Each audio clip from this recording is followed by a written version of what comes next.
Минималецот од 18.000 денари го помина првиот собраниски филтер. Со 101 глас за и ниту еден против, пратениците од власта и опозицијата дадоа зелено светло да оди на комисиска расправа. Опозицијските партии го поддржаа законот, но ќе поднесат амандмани со кои ќе бараат да се зголемат и останатите плати.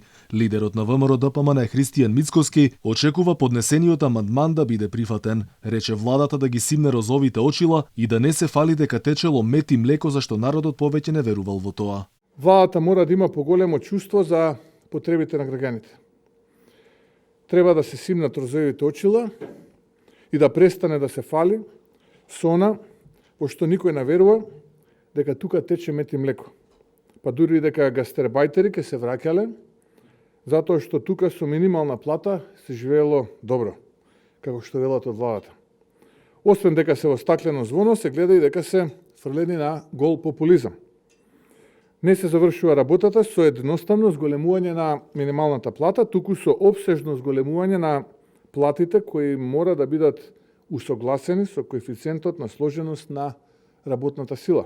Премиерот Димитар Ковачевски рече дека во насока на брзо и ефикасно решавање на потребите на граѓаните бил и договорот за раст на минималната плата, како и следните чекори за натамошно подобрување на животниот стандард. За кратко време овозможивме историски договор и поставување на минималната плата на историско највисокото ниво од 18.000 денари.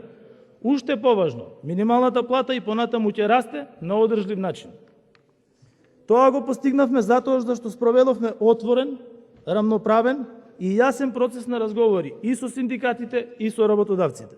Синдикатите веќе порачаа дека паралелно со поголемиот минималец морало да има и скалесто зголемување на сите останати плати, доколку тоа не се случи најавија протести и штрајкови. ВМРО-ДПМН амандмански ќе интервенира токму во овој дел. Од СДСМ пак засега нема потврда дали би ги поддржале најавените амандмани. Мицкоски пак предупредува дека ќе мора да се интервенира и со дотации од државниот во буџетите на општините. Вели дека централната власт свесно ги минира локалните власти и ги намалила дотациите за високообразовните институции. Ако до лани во континуитет тие растеле, годинава по промената на локалните власти тие се осетно намалени. Во овој историски највисок рекорден буџет кој што го донесе владата на ДУИ администрирана од СДСМ, имаме намалување на дотациите за 4 милиони евра и сега тие изнесуваат 312 милиони евра. Ја повикувам јавноста сама да одговори на прашањето зошто ова се случува.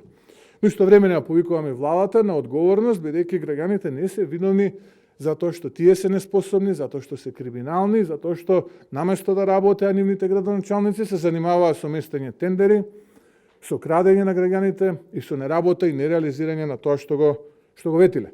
Инаку законските измени за минималната плата треба да се најдат на Комисијата за труд и социјална политика, на која ќе има 3 дена амандманска расправа. Откако пратениците ќе изгласаат, на околу 80.000 работници платата не сме да им биде помало од 18.000 денари, и тоа почнувајќи од март годинава. Работодавачите ќе добијат и државна помош, односно близу 16 милиони евра директно од државниот буџет.